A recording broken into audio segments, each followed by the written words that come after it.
একদিকে সাগরের স্বচ্ছ নীল জলরাশি, অন্যদিকে মৃত্যু উপত্যকা।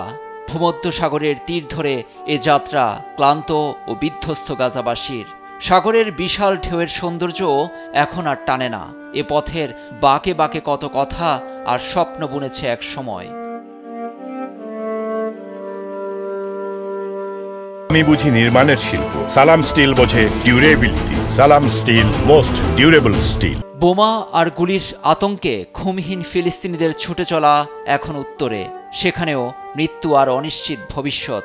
বাঁচার তাগিদে ইসরায়েলি হামলার মুখে গাজা নগরী ছেড়ে আশ্রয়হীন কয়েক লাখ মানুষ।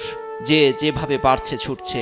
তাদেরই একজন মাঝবয়সী সামির জিব্রিল ক্লান্ত পা দুটো নিয়ে বসে পড়েছেন মাঝপথে। জীবনের এ সময় এসে ফিলিস্তিনিদের এমন দুর্দশার কথা স্বপ্নেও ভাবেননি। ফিলিস্তিনিদের দিকে তাকান একবার। শিশু, তরুণ, বৃদ্ধ একে একে সবাই মারা যাচ্ছেন। চারদিকে বোমার শব্দ। আমাদের ঘরবাড়ি সব শেষ।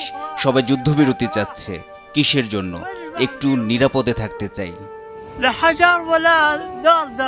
2023-এর 7 অক্টোবর থেকে ফিলিস্তিনের স্বাধীনতাকামী সংগঠন হামাস নির্মূলের অজুহাতে ইসরায়েল যে জাতিগত নিধনে নেমেছে, এতে 65,000 ফিলিস্তিনির রক্তে ভিজেছে উপত্যকা। আন্তর্জাতিক রেস্কিউ কমিটির তথ্যে জানা গেছে, ধ্বংস বা ক্ষতিগ্রস্ত উপত্যকার 90% বসতি।